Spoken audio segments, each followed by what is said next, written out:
Hey everyone, this is Stadiums of the World, and today we're touring Nationals Park, home of the Washington Nationals. We're back in Washington, D.C., the nation's capital, adjacent to the Anacostia River. One thing that I think helps make the channel unique is every photo you see today was taken by me. Don't forget to subscribe to the channel, I appreciate that, and you can write in the comment section what you like about this ballpark. Nationals Park opened up back in 2008, has a current capacity of 41,546. Looking at it, which I never realized before, is it actually has a lot of similarities to Citizens Bank Park. It has 3 tiers of seating from foul pole to foul pole line wrapping behind home plate. And then it has a split upper deck on the left field side and behind home plate. And if you look at it, there's a gap in the upper deck which divides the right field side and the upper deck. And the seating out in right field is a single tier of seating up in the upper deck, which is all very similar to the Phillies Citizens Bank Park. Out in right field beyond the home run fence, there's actually 2 tiers of seating. If you enter the ballpark, you won't see one of them. One of them is below grade, and then you have the upper tier. And then beyond that, you have a large video board with the Nationals Park and Nationals symbol above. One thing that always caught my eye when I was looking at Nationals Park is this large terrace that's located beyond the video board or behind the video board. Then they have these escalators to take you up to it, and it's just this very large area behind the video board. Out in center field, you have the batter's eye, which isn't unique to any ballpark, so we won't show you that. But adjacent to it in left center, you have this Budweiser brew house, and it's a cool place to go hang out. Another thing that I've always noticed when I've looked at Nationals Park is the large plaza out in left field beyond the seats. This is a view of that plaza.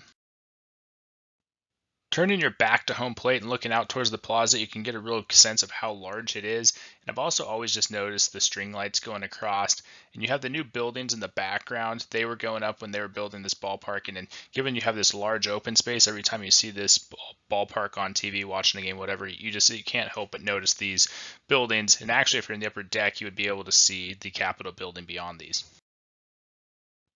Adjacent to the plaza near the left field foul pole, you have this large light tower that comes up off these, it's a series of ramps to get up the ballpark. I always thought it was interesting, really didn't ever know what it was until I went to the ballpark. I'm like, okay, it's just a bunch of ramps. Unlike right field that has 2 tiers of seating, there's only a single lower tier below grade seating that's located in front of the plaza out in left field. The other thing that's really unique about this ballpark is you have the press box that's just so high up. It's above the top level of seating. I think the only thing really similar to baseball to it right now is the Texas Rangers new ballpark. And at this point, I got to acknowledge the elephant in the room. This is another ballpark that I went to not during the game, didn't take a tour. I happened to go in November when they were setting up for a holiday event, so you can see the Christmas tree and everything else on the field. When it comes to ballparks, the exterior of Nationals Park is pretty unique.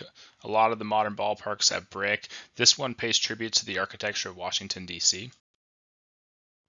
Another unique feature that I noticed walking around the exterior of the ballpark is you have this large entrance that, basically go up this one staircase that takes you up, and you have to go up and walk into the ballpark. This is the entrance down the first base line. You can see it says first base gate. And then another thing, how you can tell where you are is you can actually see the gap in the upper deck. So you have the left side, which is the split tier of seating on the upper deck, and then the right side, which is that single tier of seating on the upper deck. This ballpark really loves its plazas. This is another plaza, this time outside of the ballpark, and it's located behind home plate. Adjacent to the plaza behind home plate, you'll notice that there's this large structure that extends out from the ballpark. You'll notice there's multiple tiers of entrances that'll take you from that building to the ballpark. You can see down below it says suite entrances. You may have noticed on the right that these are actually the executive offices for the Washington Nationals. Heading back to the plaza behind home plate, you may have noticed it before, but there's actually 3 statues in that plaza. This statue is a statue of Frank Howard. We showed a statue of Babe Ruth in my previous video in Camden Yards. I gotta say though, this is a pretty unique statue if I've ever seen one. If you're standing in that plaza and turn around, you'll notice that you're just down the road from the MLS soccer stadium. And I don't show it in this video as going back and forth on it, but there's also a bridge that will take you over the river that's right there. I never realized there was a river until I went down to DC and checked the ballpark out. Moving back inside the ballpark, this is a view of the concourse. Gotta say, not a lot to write home about. It's got the exposed trusses. A lot of ballparks show that, and then I don't know, the brickwork itself just really doesn't do it for me inside. I think the architecture on the outside pays tribute to the DC, and that works. But here, I think it's a little bland. Zooming into the seating, all the seats are blue. Again, very similar to Citizens Bank Park as you look at this upper deck. I think anytime you do the blue seats, it's always a great look. This is a photo of myself at the ballpark. This time I'm standing just outside the gate near that plaza in left field, throwing a photo of myself at every ballpark, just showing I was actually there.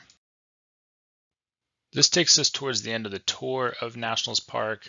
If I go back and go to a game or do a tour, I'll have to do another one of these videos and go more in depth and hopefully give you behind the scenes. But this really kind of knocks out the three ballparks that I went to on the East Coast that they've been on my list a long time. I figured at least should throw something up on the channel. So appreciate you hanging in there with me the last couple of weeks on these ballparks. And until next time, take care.